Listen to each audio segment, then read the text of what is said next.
What's up, everybody? Welcome back to the Engage 8 podcast. I'm Zach, and I'm here with my co-hosts, Josh and Mike, and we got a real big episode coming up. We're previewing the AFC and NFC North. And Mike, I think you're going to get us started with some headlines for today. Yeah, there's a couple big headlines from this week. Trey Lance got traded to the Cowboys for a fourth round pick.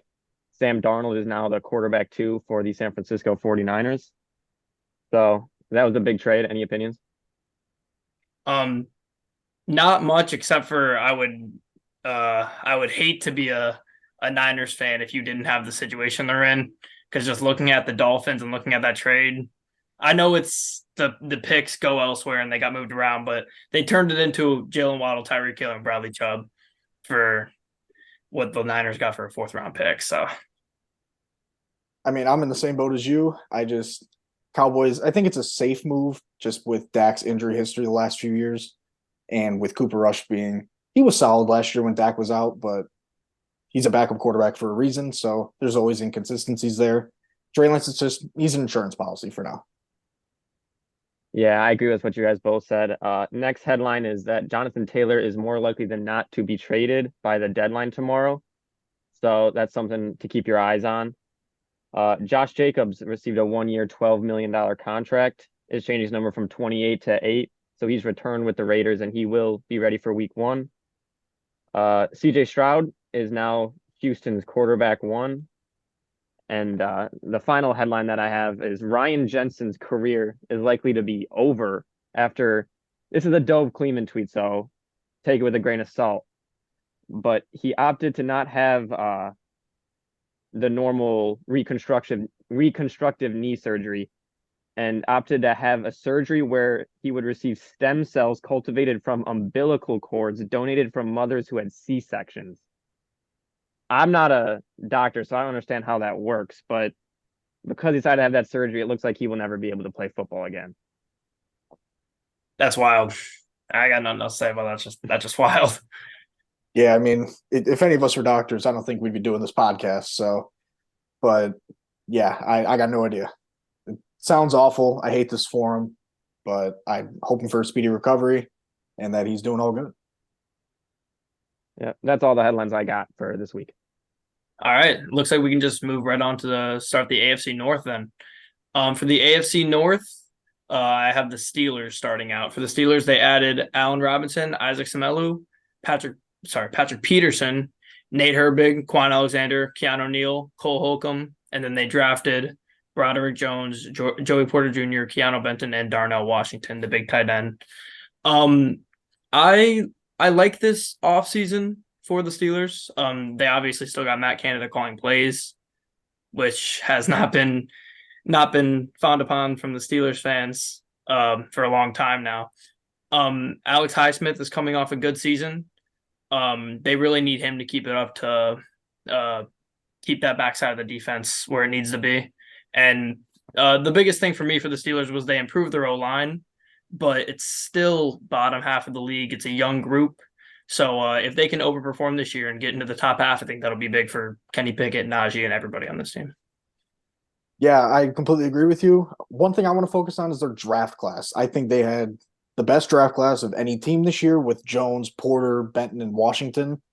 And especially giving Darnell Washington and Jones to Kenny Pickett, that's just huge. And in preseason so far, he's looked phenomenal. He's been spraying the ball all over the place with Johnson, Pickens, and running backs out of the backfield. He looks like a pro's pro. He's been fantastic so far.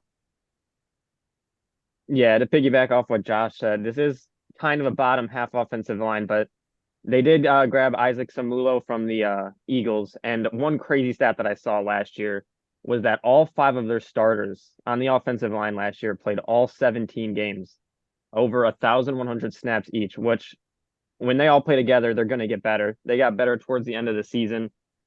I think their offensive line could be top half this year with adding Isaac and just being able to play together that much. Yeah, I don't have a ton to say about Pittsburgh. I do want to say that I love the fact that Joey Porter Jr. fell to them for a number of reasons. Obviously, his pops, but getting him in the second round, which he was projected to go in the first round for basically the entire offseason. So him falling and then picking him up is is really big for them. I like that to add to their secondary, especially after losing Cam Sutton. But yeah, and I'm happy to see TJ Watt hopefully stay fully healthy this year and have another dominating season. Yeah, TJ Watt, he's going to be healthy. They got Minka in the back there, and they did lose Sutton, like you said, but they replaced him with Joey Porter. And they seem like they just filled all the holes that they did lose players in and then just built on other ones, visiting their offensive line, even edge rush a little bit with Marcus Golden, and even Keanu Neal at safety, who can come down and play a little sub linebacker, maybe in the nickel package every so often. But I'm looking forward to this division as a whole, and I'm really excited that we're getting to do the AFC and NFC North in the same episode. Yeah, I'm a big fan of Joey Porter Jr. I watched him a lot in college, very high on him. So I think he could really boost their secondary. They have a solid defense, obviously, and they have Mike Tomlin as their head coach. So you can't really expect them to have a losing season, considering he's never had one. But Kenny Pickett, sophomore leap, I think is the big thing. And we've seen in the preseason, like you said earlier, Zach. So I expect, especially with the great weapons, I think Deontay Johnson will have a better season than last year. He's a target machine. Wasn't able to capitalize on all the targets last year, but I think he will this year. And George Pickens is just a monster. They added Darnell Washington, the tight end. I think he can help a lot with blocking for the run game for Najee and Jalen Warren. So I expect this team to be better than last year and definitely fight for a playoff spot. Yeah, I love Washington. I think it'll be interesting to see if they run a lot of two tight end sets with him and Pat Freiermuth, or if he ends up beating out Pat Freiermuth. Obviously, that's one of Kenny Pickett's favorite targets, but Washington's just so talented. I don't have much else to say about Pittsburgh unless you guys have anything else to add. All right, so we will get into the Baltimore Ravens then. They recently picked up Jadeveon Clowney, as we talked about on a previous episode. They picked up Nelson Aguilar, Ronald Darby, Rock Ya-Sin, and then they drafted Zay Flowers, who is finally we're drafting weapons for Lamar. And then they also pick up Trenton Simpson. They lose a lot of big names in Marcus Peters, Calais Campbell, Chuck Clark, Justin Houston, Kyle Fuller, Ben Powers, big guard. But their biggest part of their offseason was a lot like other teams we've talked about, like the Chargers with re-signing Herbert. They finally get the Lamar drama done. He's going to play. He got paid. And he easily has the best weapons of his career so far. I mean, they go and they sign. I didn't even mention they signed OBJ. They signed OBJ. They already have Rashad Bateman. J.K. Dobbins hopefully is healthy. And then Mark Andrews and Zay Flowers. So he's going to have the best weapons of his career to go along with a top-end O-line. Yeah, I completely agree. I think this year is going to be all about Lamar.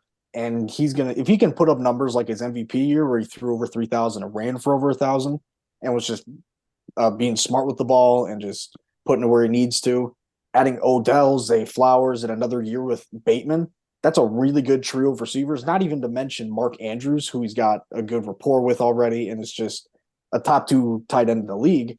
Plus, they did on defense lost Campbell, Houston, JPP, like you were saying.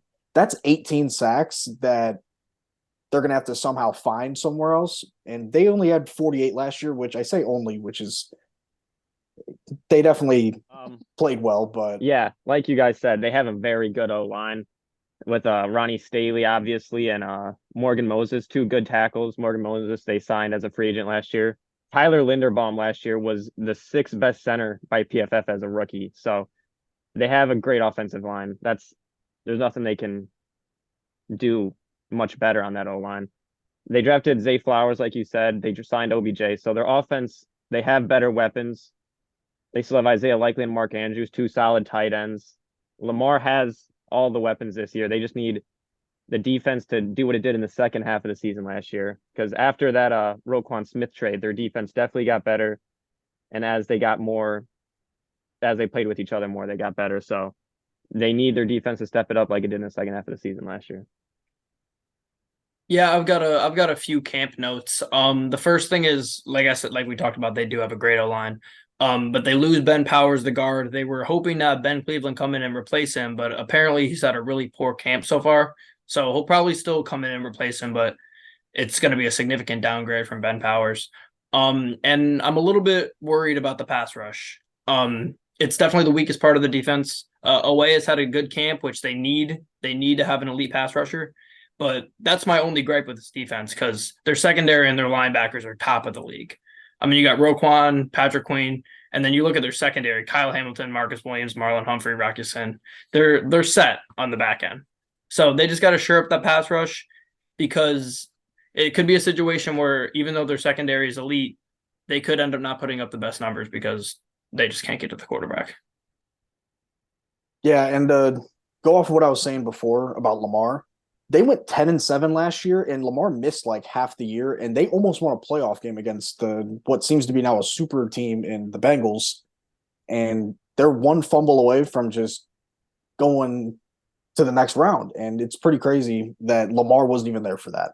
I'm very much looking forward to seeing Lamar with this new arsenal of weapons and seeing how far they can go in this loaded division and conference too. Yeah, I mean that is the key of their season though, is Lamar staying healthy. They can't afford another injury like last year. That's the most important thing for this team. Yep, I completely agree. Any last thoughts about the Ravens? Alrighty, third team in the division, the Cincinnati Bengals. They have the big signing of picking up Orlando Brown. They also get the tight end Irv Smith from Minnesota. They got Nick Scott, the safety, and then they go and they draft Miles Murphy from Clemson, DJ Turner, the corner, Jordan Battle from Alabama, and then Charlie Jones, a receiver out of Purdue. So I really, really love their draft class. They lose Jesse Bates, they lose Von Bell, Hayden Hurst, Eli Apple, Trey Flowers, some guys that have been there for a while. So that's obviously going to hurt them. But Jonah Williams is moving over to right tackle with the addition of Orlando Brown. He had a bad year at left tackle, so they're kind of hoping. I mean, they were going to switch him either way, but they're kind of hoping that he has that resurgence over at right tackle. They lose the veterans in Bates, Bell, and Apple in their secondary, but then they pick up guys, like I said, in the draft, like Turner and Battle, who are on the younger side, but I mean, compared to what they had before. So they've been pretty underwhelming in camp, but you got to hope for the best. You don't really know till season starts. Yeah, going off what you said with the whole secondary thing, they lost a lot of veterans and good players in their secondary, and you can only do so much in the draft and like later rounds to really address that. But you just got to do what you got to do, and you will see when the season starts if they can really mesh together, start getting all those concepts down. But flipping over to the offensive side, kind of looking to the future a little bit too. Jamar Chase, T. Higgins, and Joe Burrow, they are all going to have to get paid soon, and I'm very curious to see how it impacts how this team is structured in the future while keeping all these stars on offense. Yeah, like you said, Josh, the Orlando Browning signing really helps the offensive line. It's an average O line still. Lyle Collins tore his ACL towards the end of last year, so he won't be ready, I don't think, at the start of the season. And Jonah Williams, who they moved to right tackle, originally requested a trade, but like Devin White, he decided to not, so he will probably be their right tackle. But that offense is obviously very good.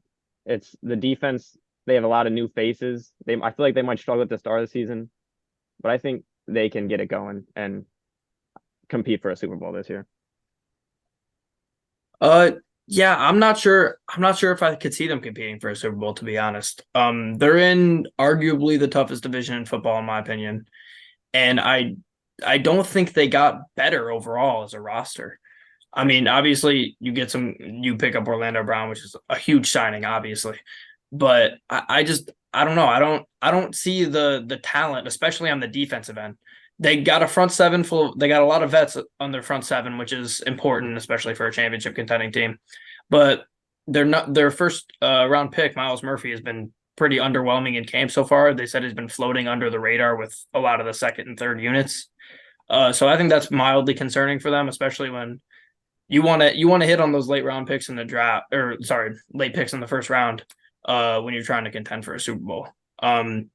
I still do think they're going to be a solid playoff team, and maybe they will, but there's just so much talent in the AFC, and I don't think they're maybe even a top 5 most talented team right now. I get what you're saying with the whole like crowded AFC, but they had Jamar Chase and Joe Burrow. They're going to be one I'm of the not most worried about the unstoppable- offense. Well, I know, but like I feel like with that offense, you're going to be able to stay in like 95% of your games. Like no matter the context, like the Chiefs have Mahomes and Kelsey. they're in all their games despite like a little bit of lackluster talent on the defensive side. And that's just because of the quarterback and pass catching duo. But the Bengals have even more than that. They got Joe Mixon, T. Higgins, and Tyler Boyd, even, who's becoming a little underrated and not talked about enough. But I can see them contending for this division in the AFC as long as Jamar and Joe Burrow are both healthy. I completely agree with that. I can see them contending for a Super Bowl as long as Joe Burrow and Jamar are healthy. But like you said, they have a good front seven. Their secondary, it can look concerning considering they lost Jesse Bates and Von Bell, but being able to replace it with Nick Scott and Dax Hill, those are two guys who I think are very solid and underrated, kind of fly under the radar. Their cornerbacks are a little iffy. They drafted DJ Turner, who I think he could improve as the season goes on as a rookie. They still got Mike Hilton. They still got Chidobe Awuzie. I think this defense, maybe the secondary struggles a little bit, but I think the front seven's good enough to get them to a Super Bowl. Yeah, I mean, I look around and I'm just looking at the AFC right now. Just Dolphins, Bills, Jets, Ravens, Chiefs, Chargers, even roster wise, all have better rosters than the Bengals, top to bottom. So that's my personal gripe. I mean, I love Joe Burrow, and I honestly don't even really know how to feel about Zach Taylor. But that I've said all I needed to say about the Bengals. If you guys have anything else to add, No, I'm all good to move on. all right. So we can finish off the AFC North here with the Cleveland Browns.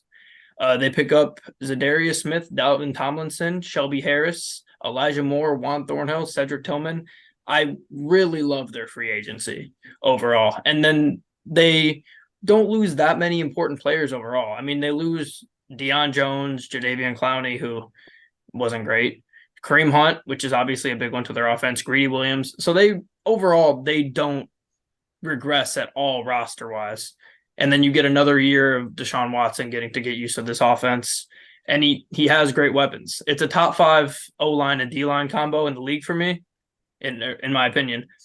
And I'm always big on winning is built in the trenches. And when you have a great O-line and a great D-line, you're going to be in every game. Yeah, I completely agree with that. And when you have a running back like Nick Chubb to run behind an O-line like that, you're going to be able to control the tempo and then just really control the game itself.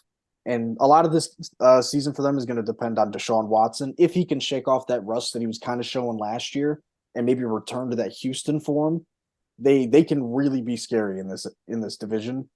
And they got a lot of talent on defense too. They got Myles Garrett, JOK, Zadarius Smith, Denzel Ward, just to name a few. And it's just a crazy, crazy amount of talent throughout the roster that if their quarterback is good, they will be in every single game. They'll be competing for the division come December, early January, and they could make some real loud noise in the playoffs if they're healthy. Yeah, I think maybe this team's biggest weakness last year was the interior D line, and they went out and got Dalvin Tomlinson. So I think that was their biggest free agency sign. They also got Shelby Harris. So they got 2 good inside defensive tackles for that D line.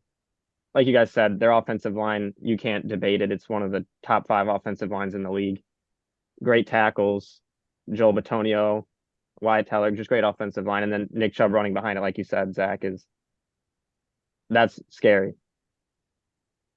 Yeah, I hate to go back on the Bengals thing, but when I look at this roster, this is an example of this roster is better than the Bengals. Obviously, the Deshaun part's an issue, and the Bengals have Joe Burrow. But top to bottom, I don't think you can make an argument that the Bengals have a better roster.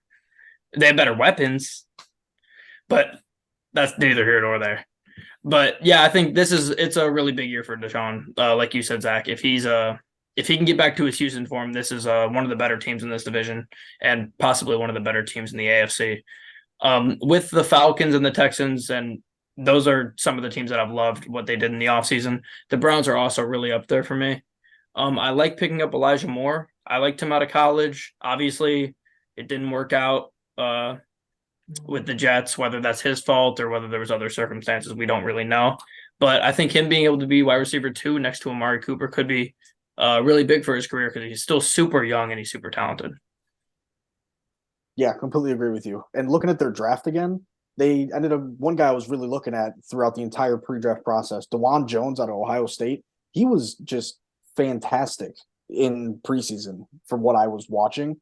he looks like a mammoth of a human being, and especially in the Hall of Fame game where he was playing against a good healthy rotation of first round picks like Will McDonald, Johnson, from the Jets. Like they kept coming at him, and he just wouldn't let him by, and that was letting their other rookie Dorian Thompson-Robinson, DTR season, love to see it. They were making plays out there, and I think DeJuan Jones can learn a lot from the slightly older tackles on the team, and he might be able to be a solid piece for them that can swing from left to right in case of an injury. Yeah, my one kind of concern with this roster is their depth at corner. They got Denzel Ward, who's obviously a good corner. Greg Newsome, a good corner. But after that, it is a little shaky. Martin Emerson Jr. is their third corner. So that is one weakness. They have good safeties in Grant Delpit, Juan Thornhill. And then I like the signing of Rodney McLeod. He was great last year with the Colts. And it's a good roster on paper, but they've had that the last couple of years, a good roster on paper, but they haven't been able to prove it. So they have to do that this year. Kevin Stefanski has to prove it this year. Yeah. You kind of get to that with like, when did they have Baker last? A couple years ago, before they got Deshaun, and they were rocking with Jacoby Brissett and then Deshaun all of last year. I mean, it's hard to blame that on like the entire roster when you get that inconsistent quarterback play, because kind of going back to 2018, the entire team for the Chicago Bears that year was pretty solid. They had best defense in the league, and then they had some solid weapons and a good Thunder and Lightning running back game with Howard and Cohen. But then you look at the quarterback, and it was as inconsistent as you can get with Trubisky. And that's kind of what they've had the last few years with Baker, Brissett, and the last little bit of Watson we saw throughout the last 6 games. But like you said, they have a star-studded roster, but they just got to get consistency out of the quarterback spot. I think this is the best roster the Browns have had in our lifetimes, probably. And I don't think it's really close. I mean, they've had, like you said, Mike, they've had good rosters, but adding Zadarius Smith and Dalvin Tomlinson to play alongside Myles Garrett is going to be scary. And we'll get to the awards later. But what those two are going to do for Myles Garrett is you can't even put it into words. So I think this is also easily the best roster Deshaun Watson's ever had on both sides of the ball. Obviously, you don't have a D-Hop, but as far as depth goes, I think this is easily his best roster for as far as weapons go and his defensive support. Any last thoughts on the Browns? I'm all good to move on. Awesome. All right, so we will get to the we'll go standings first for the AFC North.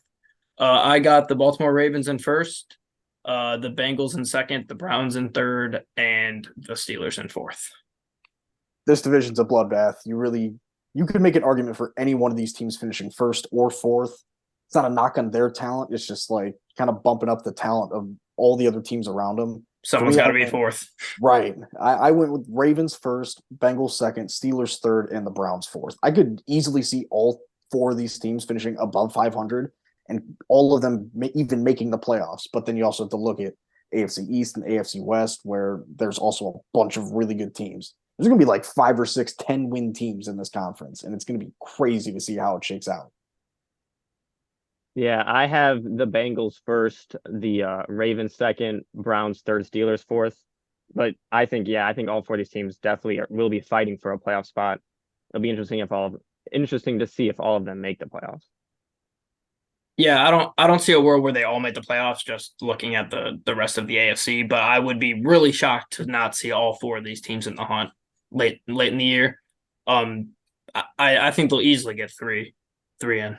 Mm-hmm. But for the award, starting with Offensive Rookie of the Year, I went with Zay Flowers. Like I talked about in a previous episode, I've been loving the videos that I've been seeing come out of camp. He's been making a lot of nice cuts. He looks like he's going to be a clean route runner. And I love that for Lamar. I really do. Same page as you. I got Zay. He's a real twitchy route runner, and he's going to be pretty solid after the catch, as we saw in one of the more recent preseason games. Taking a nice little slant or drag to the house, I think it was, and breaking a tackle along the way. But working alongside Odell and getting some of that experience within the same type of physical build that they each are, I think that's going to help him out too.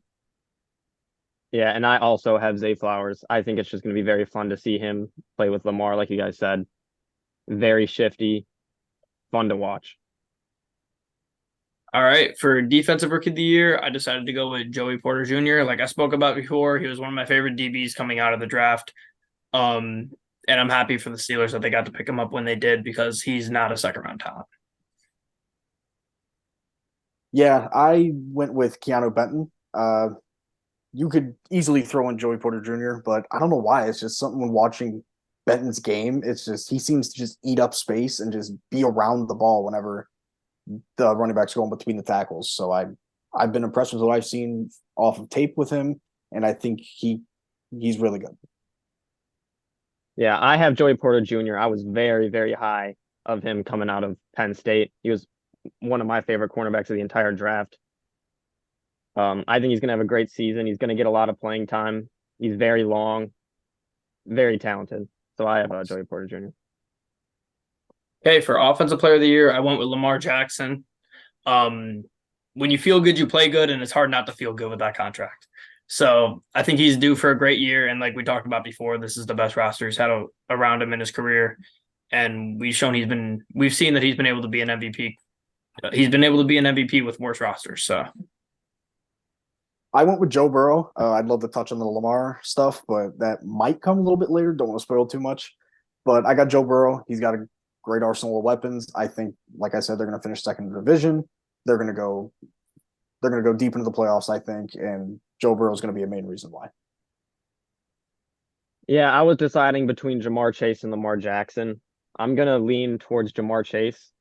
I think he's going to have a great season. I mean, like you said, maybe they don't have the most talented offense, but they have maybe a top 3 receiver in football in Jamar Chase. So I think he's gonna have a great season with Joe Burrow. for defensive player of the year, I decided to go with TJ Watt. Now he's officially going to be healthy, and we've seen what he can be when he's healthy, and that's one of the best players in the league overall. I'll get to why I don't have him at MVP later, but I have him at defensive player of the year. I got TJ Watt at DPOY as well. I think he's just easily the best defensive player in the division. He's going to show why while he's healthy this year. And he's going to get a little bit of help on the D-line from Hayward and my defensive rookie of the year, Benton. But I think he's going to win this division's defensive player of the year. Yeah, I was deciding between TJ Watt and Myles Garrett. I went with TJ Watt. I think a full season healthy, he can go back to what he did 2 years ago, 22 and a half sacks. One of the best defensive ends in football. I got TJ Watt. All right. For when I was looking at this division for MVP and all these awards, I couldn't fathom not having Myles Garrett and TJ Watt on my list, considering they're two of the best players in the game overall at any position. So I went with MVP for Myles Garrett. I'm not saying I necessarily like Myles Garrett better than TJ Watt, but when I look at them adding Zadarius Smith and adding Dalvin Tomlinson around Myles Garrett, like I previously said, I think Myles Garrett's just going to have a ridiculous year, and he'll probably push that sack record. I had Lamar winning my MVP for the reasons you said for him winning Opoy for you, Josh. He's got best supporting cast around him. He's won MVP with a worse supporting cast, and I'm just really excited to see what he does in this new offense too. Yeah, I have Joe Burrow as long as he plays all 17 games. I think he could push to be MVP of the whole league with Patrick Mahomes, and Lamar Jackson, I think, could be in that conversation too, but I got Joe Burrow as my MVP. Cool.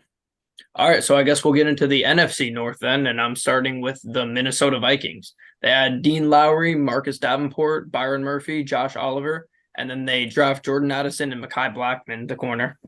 They lose longtime receiver Adam Thielen, Zadarius Smith, who they had for a blink of an eye, Dalvin Cook, Dalvin Tomlinson, Eric Kendricks, Patrick Peterson, and Irv Smith. So they lose a lot of veterans. Honestly, they lose a lot of talent overall. They gave the second most yards per game up last season, and their defense improves a little bit with Murphy and Davenport, obviously, but there's still some massive holes in the defense. Overall, I love Kirk's weapons, but it's still a middle of the pack O-line. The tackles are phenomenal, but the interior O-line, needs to make a jump for them to be successful. I think you hit the nail on the head there with all the adds and drops for them, but I kind of want to focus on what they did last year. And how that's going to affect what they did this year. Last year they were 11-0 in one-score games.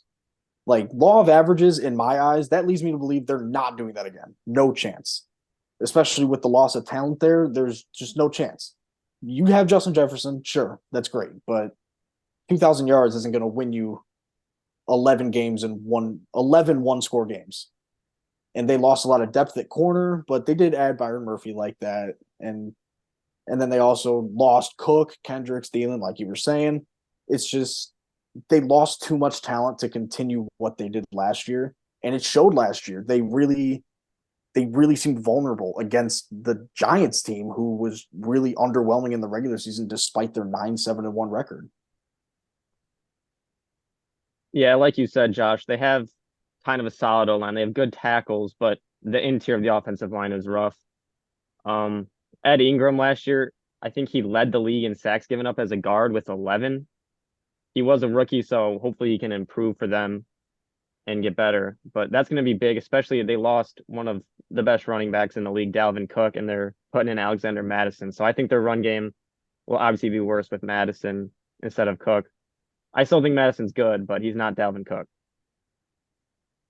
Yeah, my big thing was the same as yours, Zach. They went 11 one-score games last year, and it's a roster that got worse. So even if they kept the exact same roster, I think we'd be coming on here and saying there's no way they could do that again. And the fact that they lost so much and they didn't bring back a ton makes me think that they'll have a significantly worse year this year. Luckily for them, there's some bad teams in this division. So I think that will help them out greatly. I mean, we'll get into that later, depending on what you want to call a bad team. I don't think there are any bad teams in this division, but there's no juggernauts either. So this division it's up for grabs between a couple teams. But yeah, they're 11 one-score game wins. It's not repeatable. They're going to probably be around 500 in my opinion, and I can't really see much else happening other than Jefferson just going for 2,000 yards maybe. Yeah, I'm excited to see Jordan Addison play. He's replacing Adam Thielen, so he will get a decent amount of volume. They have a good offense, but it's a defense that it's just not very good. They have Byron Murphy they added at corner, but their cornerback room still isn't good. Their secondary in general isn't very good. Kirk's going to have to outscore the other teams if they want to go 500 or above, or win the division even. They still have Danielle Hunter, who's very solid. They added Marcus Davenport. They have all right pass rush, but I don't think that's enough to really support how poor the secondary is going to be. Yeah, jumping right off that point about the secondary. The secondary is very poor. I've been seeing that Brian Flores, who is their new defensive coordinator, has been running a lot of blitzes and just being overall very aggressive. I think that could help out the secondary a bit if they can get to the quarterback as quickly as possible, because if a quarterback has time against the secondary, I think he'll really dice them up. Anything else you guys have about the Vikings? Just wanted to shout out the quarterback documentary on Netflix. Kind of made me a little bit of a Kirk fan. I like the deep dive into his personal life a little bit. It kind of tugged on my heartstrings a little bit, but other than that, I'm good to move on. Stand-up guy. He's a great guy. Spartan dog. All right, so let's move on to the Green Bay Packers. For ads, I literally have written here basically no free agency, because they didn't really add anybody in free agency. They drafted Lucas Van Ness, they got Luke Musgrave from the Rodgers trade, and then they picked up Jaden Reed, the receiver. They lose, obviously, Aaron Rodgers, along with Adrian Amos, Alan Lazard, Jaron Reed, and Randall Cobb. The Rodgers trade turnover ended up being Musgrave, kicker Anders Carlson, and a 2024 second-round pick that will become a first if Rodgers plays 65% of snaps. So that pick and Musgrave that's basically the return for Rodgers. Love is going to get his first real start of his NFL career with a great young trio of receivers, or maybe not great, but a promising young trio of receivers in Donis Watson and Reed, and the young tight end in Musgrove, and a really solid O-line to go along with it. Yeah, Watson, Romeo, and Reed, they're young, very inexperienced. We don't know exactly what they're going to be yet as like a unit, but I think you could easily say they're the worst wide receiver group in the division. But shifting to the main story of the Packers this season, Jordan Love. I see everybody on Twitter, X, whatever you want to call it, like, oh, he's going to be the third Hall of Fame quarterback. Now he's trash. He's going to be terrible. There's a reason why he hasn't blah, blah, blah. We don't know what he's going to be yet. He hasn't played enough, and he hasn't gotten the first team reps where when he did make those few appearances, he doesn't have like timing with those guys. We don't know what he is. I do know that if he was like a superstar sitting in like laying in wait, like Rodgers was with Favre, I think we would have known. We would have heard about this. Hey, this kid, Jordan Love, Packers traded up for him. He's making all these types of wow throws in practice. He's running around guys. He's doing all this, but usually you can tell when a guy's going to be a superstar. Like Mahomes in practice, when he was practicing, he was a dog. Same with Justin Herbert, and he got his start with the whole like Tyrod Taylor injection thing. But regardless, Jordan Love, we don't know what he is, but if he was something like special, like top 5 special, I think we would have known. That doesn't mean he can't be good. I think he'd be a really good game manager, maybe even someone who can make a couple special throws, who can win you a game. But other than that, we just don't know exactly. And I think week 1 is a really good chance for him to show it against a very unproven Chicago defense. Yeah, I hear what you're saying about we would know kind of if he would have been that good, but Aaron Rodgers also sat for 3 seasons behind Brett Favre. So just because he sat behind him, I don't think you can really take that into account for anything. But like you guys said, I love their young receiving core. They're not great, but I'm a big fan of Jaden Reed. I think Christian Watson will be very good too. They also drafted Dontavion Wicks. I think he can be another solid receiver. They have one of the best running back rooms in the NFL with Aaron Jones and AJ Dillon. And then their offensive line is very good, very versatile. They have multiple guys who can step up and play at different positions. And Elton Jenkins, I think Zach Tom played a little bit of guard last year too. Now he's out to tackle. They have Yosh Nijman, who's a very good backup that can also play anywhere.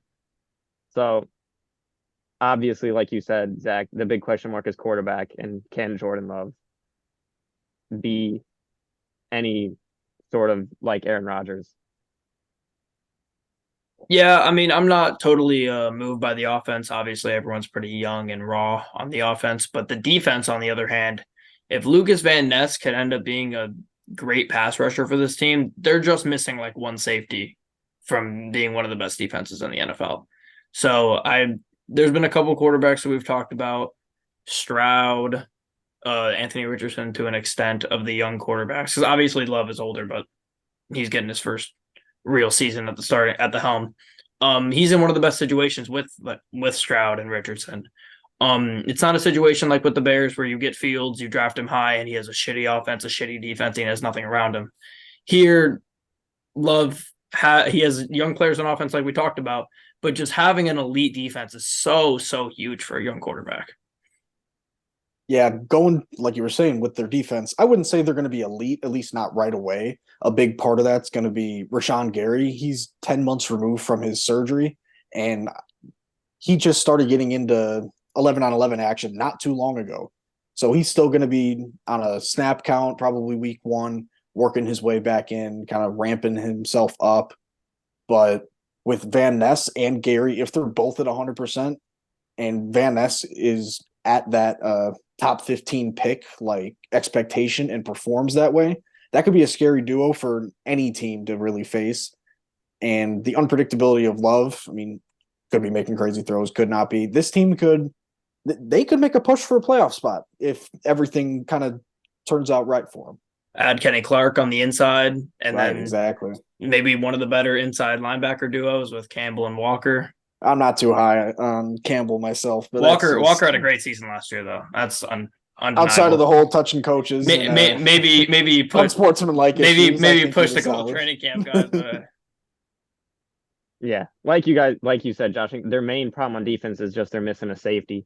Other than that, their defense is solid. I mean, like you said, Kenny Clark, Devondre Campbell, Preston Smith, very good edge. Rasul Douglas has been a good corner. Eric Stokes, he's hurt. He's all right. And same thing with Keshawn Nixon. So they have a very good defense. Yeah, and it's just one safety because I like Savage. They just need Mhm. another safety to plug and play in there. But that's all I got for the Packers. And maybe they're like one free agent signing to Various Morrow step up and be that safety that they need. Yeah. No, Yeah, they it could be. signed 2 safeties. Yeah, that's all they did. Yeah, Tavarius Moore and Jonathan Owens. Yeah. All right.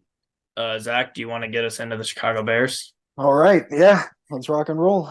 I could talk everybody's ear off about the Bears for hours, days, weeks at a time, but I'll do my best to keep it short and sweet.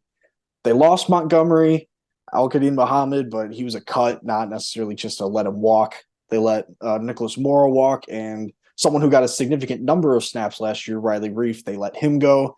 But the big list of ads, they got DJ Moore in that great traded down from 1 to 9, added to the O-line with Nate Davis and Darnell Wright in the draft, added to the defensive side of the ball with Tremaine Edmonds, TJ Edwards, also added Yannick Ngakoue and DeMarcus Walker, Andrew Billings, Robert Tonyan. Like this list just it's a CVS receipt like miles long. They added Tyreek Stevenson in the second round and the backup Texas running back Roshan Johnson, who I am very high on. It's this year for the Bears, can't really do much worse than 3-14. Schedule got a lot easier, but the thing you got to look at is quarterback, kind of like how the Packers are. Fields, a lot of expectations on him. Last couple years, a lot of excuses been made for him. Oh, his offensive line sucks. Oh, his receivers can't separate. All right, cool. We got you DJ Moore. We got you Nate Davis and Darnell Wright. It's put up or shut up now. And from what I've seen from tape throughout the preseason and a little bit in camp, now small sample size, say what you want. But he looks like everything between the ears, it's starting to click a little bit. He's starting to look off safeties. He's starting to set his feet a lot faster and bring his shoulders and hips around, being ready to throw a lot faster. I'm very excited for what I believe he can do.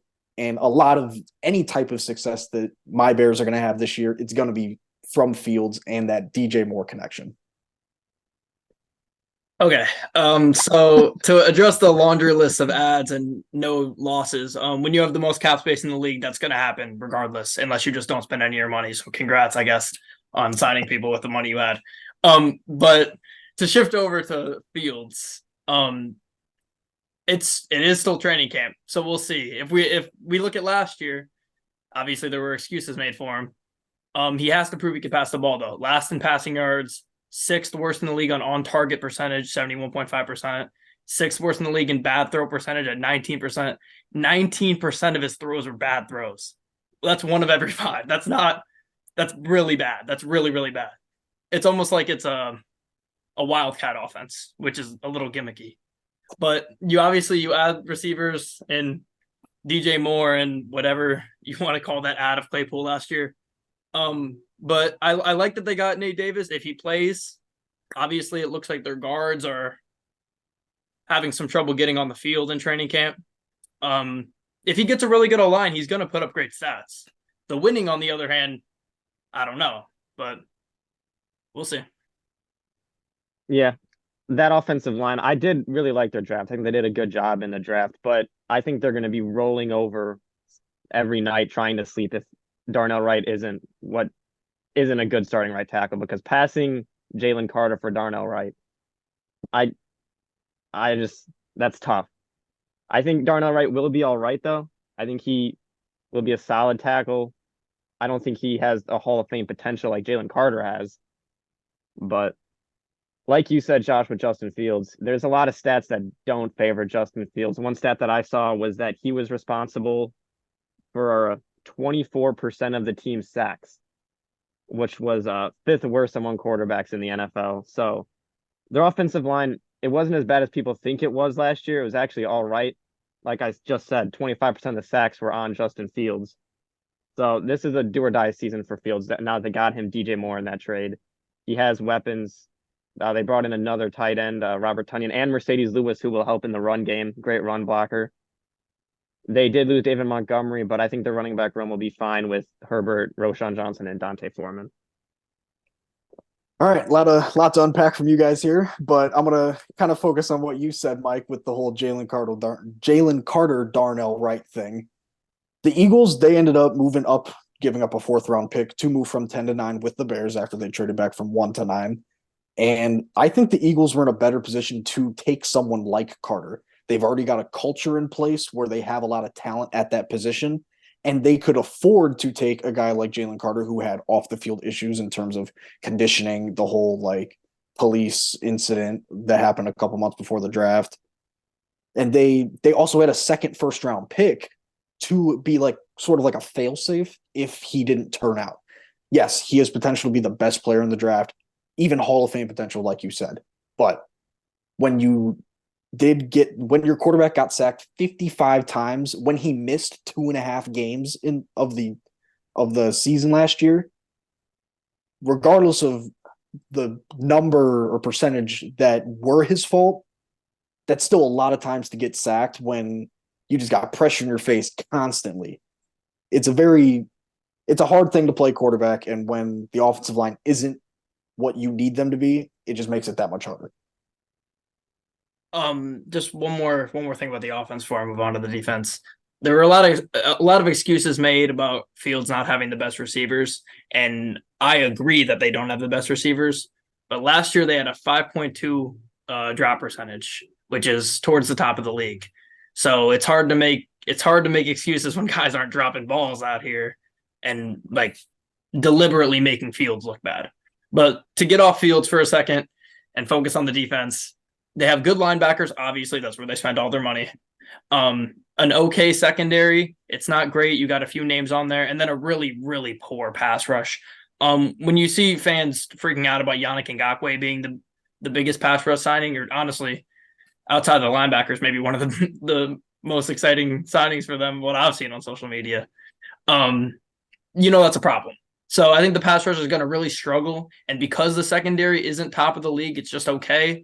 I think the secondary can end up looking really bad due to the quarterback just having a lot of time in the pocket. So I think that could be a big issue for them. So Fields is going to have to miraculously learn how to pass, I guess, to get some wins. Yeah, I agree with everything you just said with the defensive line being poor and the secondary. It's all right. It's young, but with not much pass rush, I don't know what the secondary can really do. And the Yannick Ngakoue signing, going back to that, I mean, he played for the Colts last year. I watched him. He's really good when he doesn't get blocked. So I don't really know what they're going to do to get him not blocked to get to the quarterback. They're going to have to draw up some scheme. But I do like their coach, Matt Eberflus, former Colts defensive coordinator. I think he's good to bring a culture. I don't know if he will be there long term. I don't know if he's a coach that you can really win a Super Bowl with, but I think he will develop a good culture for the Bears. And like you said, Josh, they spent all their money on linebackers, which is very important for their defensive scheme. So that's going to help them with TJ Edwards, Tremaine Edmonds, and Jack Sanborn. That's a good linebacking trio. But yeah, it's just the defensive line is just. It's hard for great linebackers to matter when behind them and in front of them is just poor. So I don't understand. I don't get it if you don't have a solid pass rusher, a solid secondary to spend all your money on linebackers. Personally, I don't get it. Sitting here and letting you guys attack my guys like this, it's a little. I'm doing my best to stay composed, but I'll do the same. To go, let's start with the front four. Yeah, piss poor. They're not going to be great this year. But the secondary, I think they have potential to be top half, maybe top 10 in the league in terms of like just talent on the field. Tyreek Stevenson, yeah, he's a rookie. He's going to go through those ups and downs. I saw it in preseason. He's really testing the refs to see what kind of stuff he can get away with. And he had a chance against the Colts in preseason to get a pick, missed it next week, used his hands and his body, got a pick, and took the ball back for the offense. Kyler Gordon, I think he's really getting used to being in the nickel. Jalen Johnson, when he's locked in and healthy, he's a very good corner. He's not in that top 2 tiers really, but he can be very good in man coverage. And you saw it against Gabe Davis with Josh Allen throwing him the ball. He was just locking him down. It was fantastic. Eddie Jackson, hate that he got hurt last year. He had 4 picks in like 8 or 9 games, I think. And he was really looking like his 2018 self. Jaquan Brisker, he's a very instinctual ball player. I loved him out of Penn State. But linebackers, like you guys said, spent a lot of money on them. I saw a lot of Twitter discourse saying, "Oh, why would you trade Roquan just to sign Tremaine Edmonds?" They don't play well in the same scheme. Roquan's a good linebacker where he doesn't have to go and meet guards. He's good at following on the backside, making that tackle. Tremaine Edmonds, he can meet that guard head on and just maybe even work through him because he's like a good 4, 5, 6 inches taller and like a 30 pounds heavier than Roquan.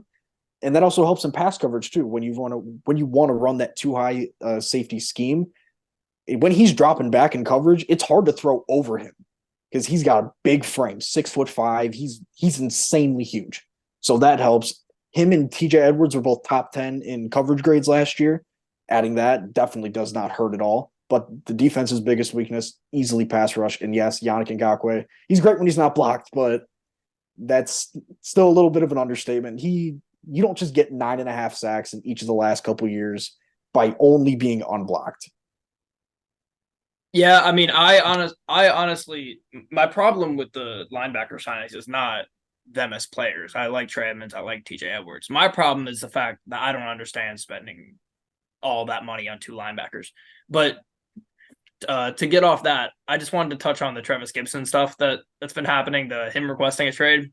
What is Mid-game, the deal? Yeah, what is the deal with players like him and Jonah Williams requesting trades? When did we get to a point where bums are requesting trades? Yeah. It's crazy. It's crazy. Is he going to do the same thing and just be like, actually, I like the Bears now? Or Yeah, he got a strip sack right after he requested the trade, so maybe now he's fine. yeah. I mean, maybe that was just a little bit of audition tape for the other teams that might be going after him. Be like, hey, this is the type of shit I can do. What teams? I don't know. I have no idea. I really want him to stay because I love the Thor's hammer celebration. I think it's fantastic.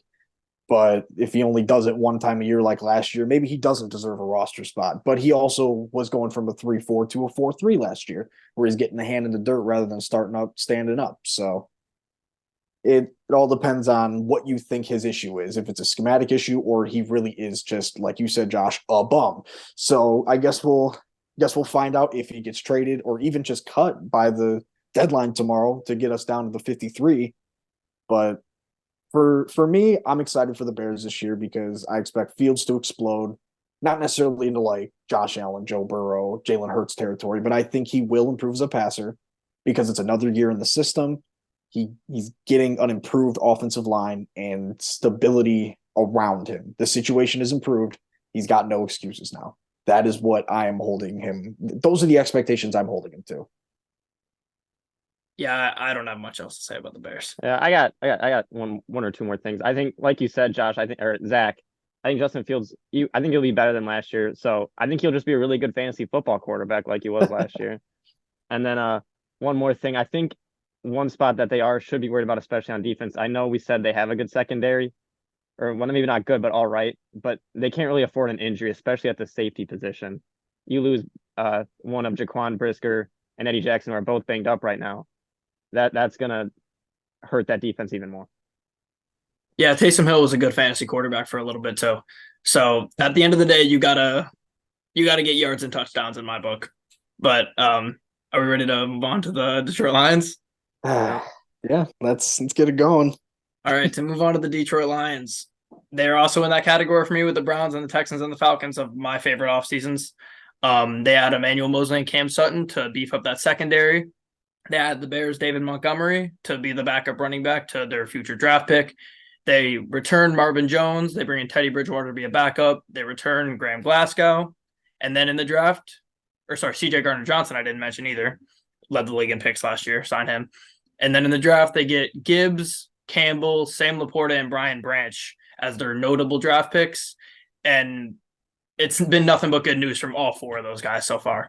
They had the worst team defense in the league last year for yards per game, and they completely go out and they revamp their defense. You now have Brian Branch, who wasn't even going to play for the beginning of camp, and now they're changing the entire defense so that he can play. So you're going to have him at nickel. You're going to have Kirby Joseph, who picked off Aaron Rodgers 3 times last season at safety. Tracy Walker is now going to be a backup.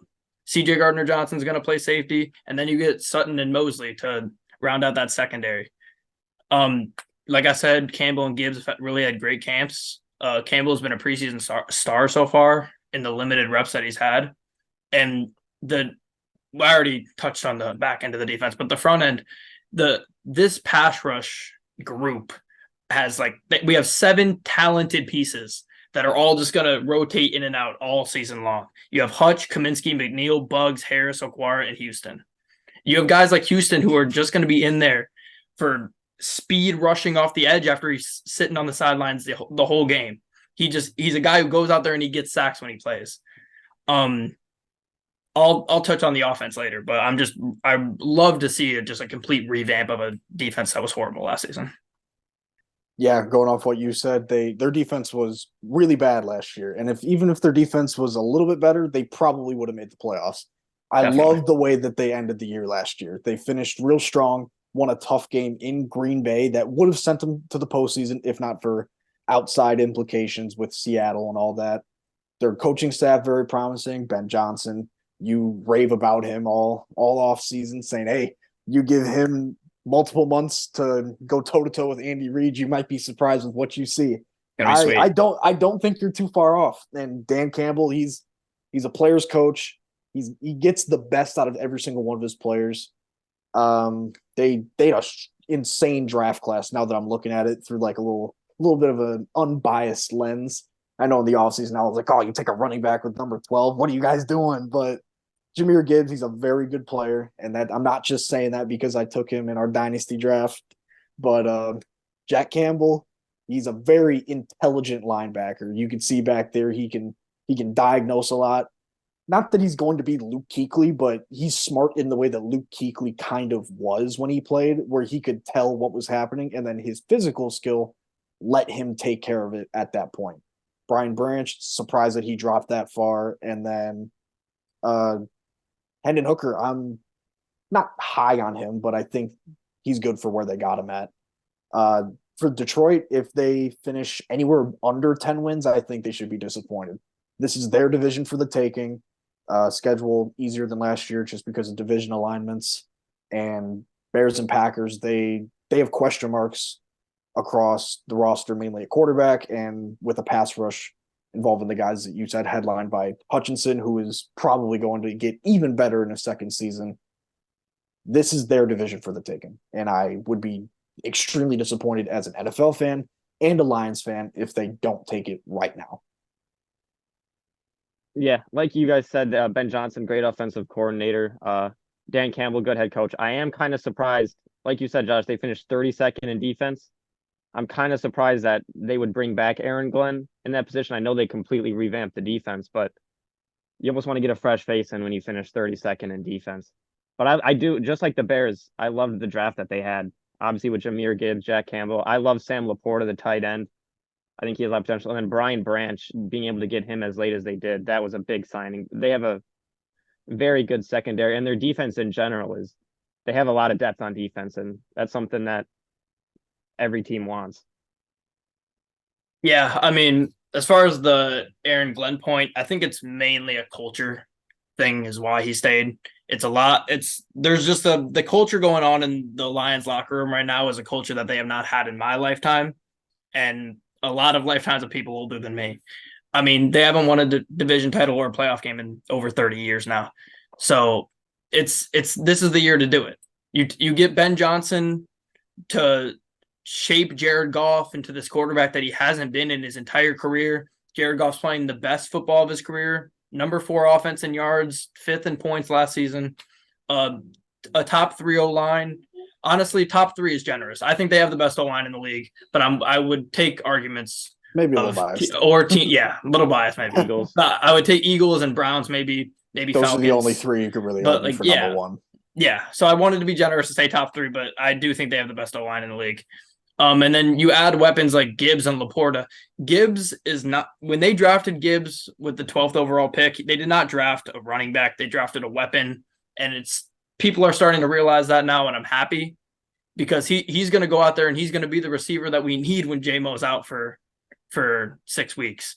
And say what you want about J-Mo, but he got 2 touches in 2022, both for 40 yards, excuse me. One was a touchdown, and his third touch was a 66-yard burner touchdown that got called back for a holding. So he's explosive. That's one argument you can't make is he's explosive. And we absolutely need him to come back, because that is my one gripe that I do have with the current Lions roster is the receiving core. It's thin. Obviously, you have Amon-Ra St. Brown, who's one of the best receivers in the league, one of the best slot receivers in the league. But outside of Amon-Ra, it's pretty thin. You got Khalif Raymond, you got Josh Reynolds, you got Marvin Jones, who's on the older side. So absolutely need Jameson Williams to come back and play like the high first round draft pick he was. If he's not, then we have problems. But like I said, you have another receiver in Gibbs, and honestly, you have another receiver in Laporta too. I'm really glad you brought up JMO with your little spiel there, but we'll get to that in a second. Their receiving group, I think that's probably their biggest weakness right now. Like you said, very thin outside of Sun God, fringe top 10 guy in the league, one of the best slot receivers in the league.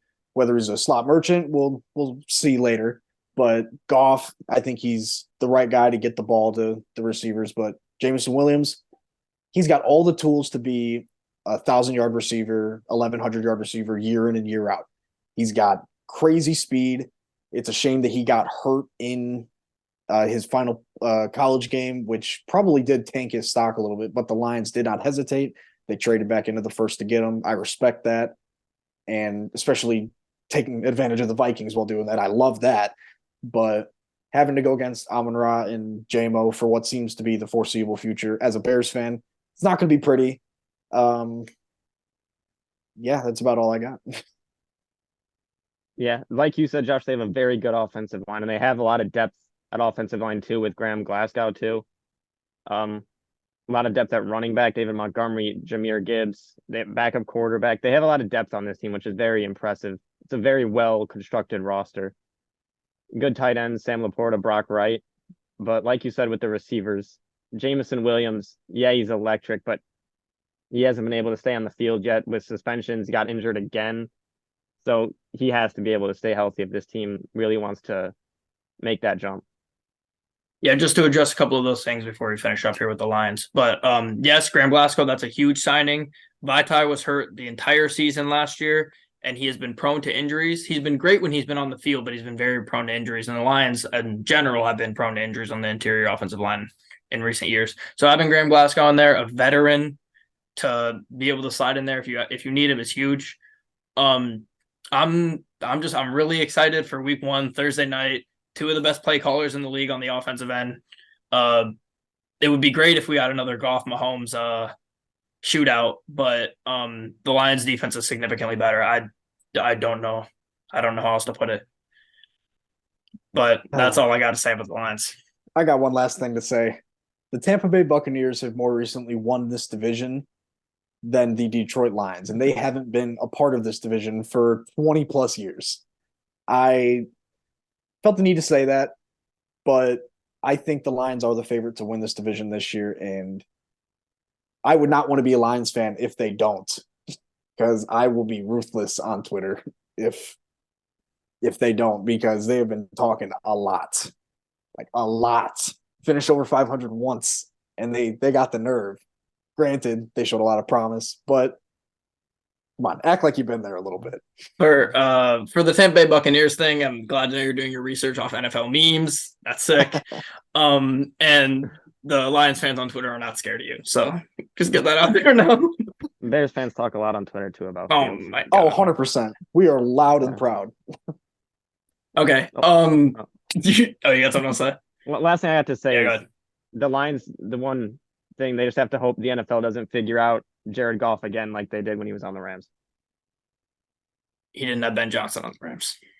He had Sean McVay. Oh, sorry, he had Sean McVay. I'd personally rather have Ben Johnson as a play caller. Sean McVay, Todd Gurley. That's great. A Super Bowl champion versus what's Ben guy who Johnson had done? one good year. Hey man, young minds. We talked about the receiver Sean core. McVay's probably younger. No, I don't think he is. I mean, Sean McVay's still the youngest head coach, and he's in like his 7th season.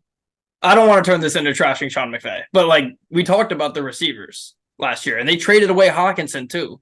The offense had significantly less talent last year, and they were one of the best offenses in the league. Jared Goff didn't just turn into the best quarterback in the league overnight.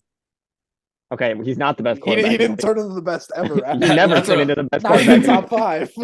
But you know what I'm saying though. Like he went from bottom of the league to top of the league quickly, and it wasn't just he didn't just get better. It was a combination of him kind of clicking with receivers and Ben Johnson. But Nagy also in 2018 he won Coach of the Year, but guess what? He fell off with the Bears at least. So if Ben Johnson can prove it, all power to him. But you got to prove it first. You got to do it consistently year in and year out. I guess we'll just have to wait and see for those points to hit the board. Honestly, I think they will. I do Thursday as Night well. Football. That's going to be a great game. I'm very excited to preview that next week. I cannot wait. I also cannot wait to talk about the division standings for this division. I'm sure you can't. My prediction is that the Lions win their first division title in 30 years. And like you said, Zach, anything less than 10 wins is an utter disappointment. I got Vikings at 2, Packers at 3, and Bears at 4. I got Lions 1, Vikings 2, Bears 3, Packers 4.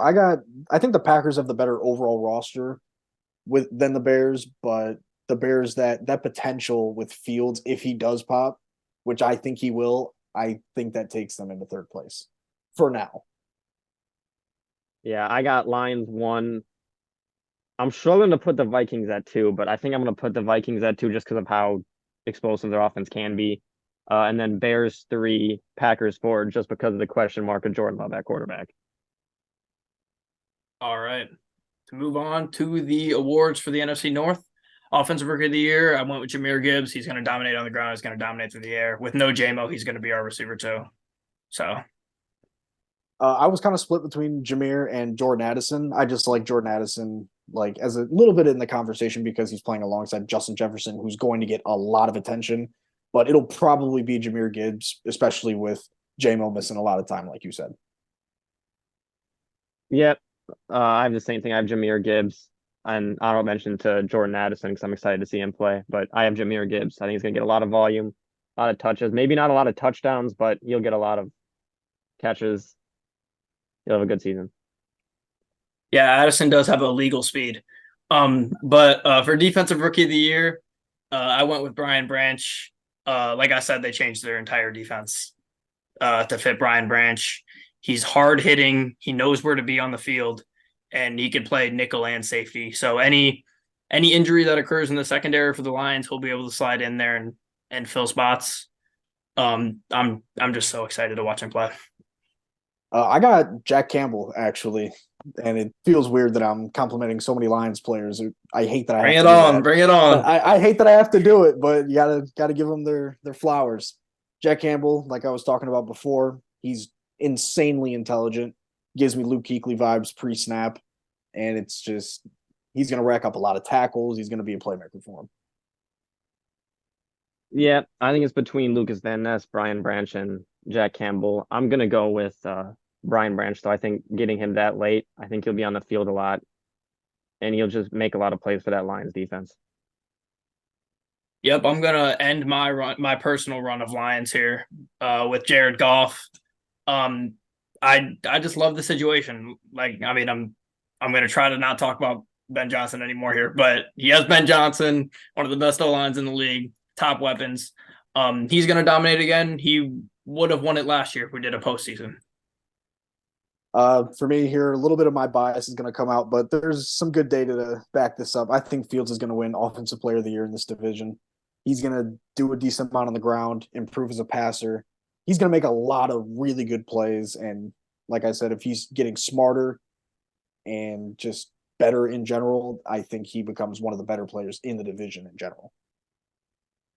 For Offensive Player of the Year, I went with Kirk Cousins. This offense is going to need to score a lot to provide for that struggling defense. And he has the best weapon in football in Justin Jefferson. And they brought in Jordan Addison to be his wide receiver too. So I got Kirk Cousins at Offensive Player of the Year. All right, for Defensive Player of the Year, I went with Jair Alexander. Not much to say. If the pass rush is good, he's not going to get thrown out a lot. He's going to put up great stats. I went with Aiden Hutchinson. I think he's just going to have a great second year. Again, hate complimenting the Lions players, but he's a great player. So Yeah, I went with Jair Alexander as well. I don't know if he'll put up great stats, but I think that's just going to be because he's not going to get thrown to as much. So I got Jair Alexander at defensive player of the year. Full transparency, if I didn't have 3 lions to start, I would have went with Hutch at deploy, but I couldn't start with 4 lions. MVP, I went with Justin Jefferson. I know that's who Zach's gonna pick too, so we can just skip over that. No, I'm kidding. Yeah, Justin Jefferson's the best receiver in the league. And he gets a little bit relief with KJ Osborne and Jordan Addison now. Yeah, well, like you said, Josh, Bayless Jones, division MVP, Grandpa Cut. Bayless, Oldest in the division. 65 years old. Cut. He's gonna return punts now. How awesome is that? Justin Jefferson, same reasons as you. He's best in the league. Yeah, Justin Jefferson. He's the best receiver in football. This offense is going to need to score a lot. He's going to get a lot of volume. I have Justin Jefferson as my MVP of this division.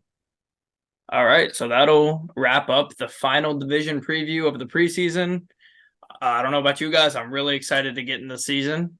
Just a quick little overview. We're going to be uploading twice a week now, starting in the season. One will be a week preview where we talk about all the games in detail. And then the next one will be a week review where we talk about all the games and how it went down and whatnot. We'll also be giving predictions on that preview as well. So yeah, that'll start next week. Expect a pod up Tuesday or Wednesday next week. Love to see it. All right, we'll see you guys next one.